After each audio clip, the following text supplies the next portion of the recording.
Selamat datang ke dunia digital yang penuh kejutan, di mana harga naik macam roket dan jatuh macam durian runtuh. Hari ini kita akan menyelami kisah Bitcoin, raja segala kripto yang pernah dianggap mainan cypherpunk, tapi kini disimpan oleh korporat gergasi dan negara berdaulat. Kita akan belajar bagaimana Bitcoin berubah dari kitaran klasik 4 tahun yang ikut halving dan psikologi pelabur ke satu kitaran baru yang dinamakan sempena seorang manusia, bukan sebarang manusia, tapi Michael Saylor, orang yang bila dia suka Bitcoin, dia beli macam nak beli satu planet. Ini bukan pelaburan, ini cinta agung terhadap blockchain. Jadi buckle up, buat air kopi, dan kita mulakan perjalanan 1 jam lebih ni dengan gelak, info, dan mungkin rasa nak beli Satoshi selepas ni. Tahun-tahun awal Bitcoin ni macam zaman peluk pokok. Hanya mereka yang betul-betul percaya je yang berani guna. Golongan cypherpunk, libertarian, dan pengguna Silk Road yang lebih suka urus niaga tanpa identiti. Mereka bukan beli Bitcoin sebab nak kaya, tapi sebab nak revolusi sistem kewangan yang bebas dari kerajaan. Mereka inilah yang bentuk ekosistem awal. Coding, mining, transaksi. Tapi risiko masa tu tinggi gila. Bayangkan beli Bitcoin harga 5 Mats, esoknya jadi reduami, lusa hilang terus sebab lupa private key. Tapi dorang cool je, sebab dorang percaya mereka sedang ubah dunia. Kita ni kalau harga turun 5% je dah rasa nak jual ginjal. Inilah fasa di mana Bitcoin itu eksotik, pelik, dan hanya untuk otai teknologi yang tidur atas papan kekunci. Masa ni Bitcoin mula dapat perhatian. Tapi bila makin ramai masuk, perbezaan ideologi mula muncul. Perang fork pun meletus. Nak blok besar ke, blok kecil? Fork ni bukan benda dapur, tapi cabang dalam kod yang hasilkan Bitcoin Cash, Bitcoin SV dan macam-macam lagi. Geng kripto gaduh macam ahli politik. Semua rasa mereka paling betul.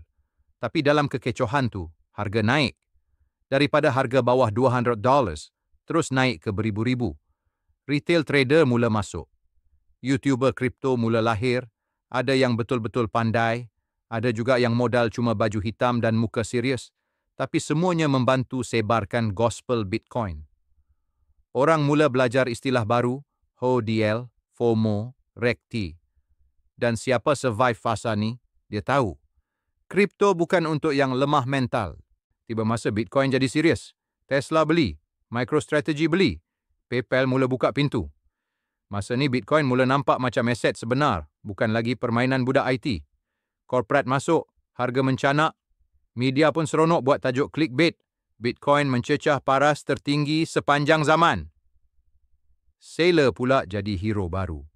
Dia beli bukan satu, tapi beribu-ribu BTC untuk syarikat dia. Dia buat presentation macam dia profesor kripto. Dunia mula tengok, ni bukan main-main. Ni real. Masa ni, orang yang dulu gelakkan Bitcoin, tertiba diam dan mula buka akaun di Binance atau Luno. Corporate punya duit besar, bila mereka masuk, pasaran berubah terus.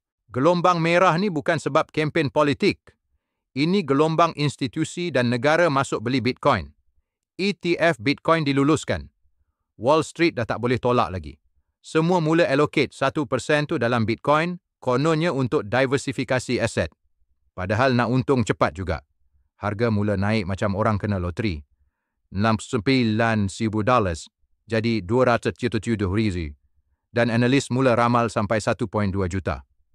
Orang tak nak tinggal lagi, FOMO pun mencanak.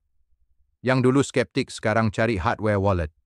Negara yang ada inflasi teruk mula simpan Bitcoin dalam reserve. Orang biasa, ada yang jual kereta, ada yang gadai tanah. Masa ni, semua orang yakin Bitcoin ialah emas digital versi 2.0. Rasa ni, semua orang dah tahu Bitcoin. Kanak-kanak sekolah pun ada cold wallet, gaji dibayar dalam Bitcoin. Kedai mamak terima Satoshi. Dunia dah berubah. Orang tua yang dulu simpan emas dalam laci sekarang simpan seed phrase dalam peti besi. Syarikat besar dan kerajaan mula treat Bitcoin macam simpanan minyak.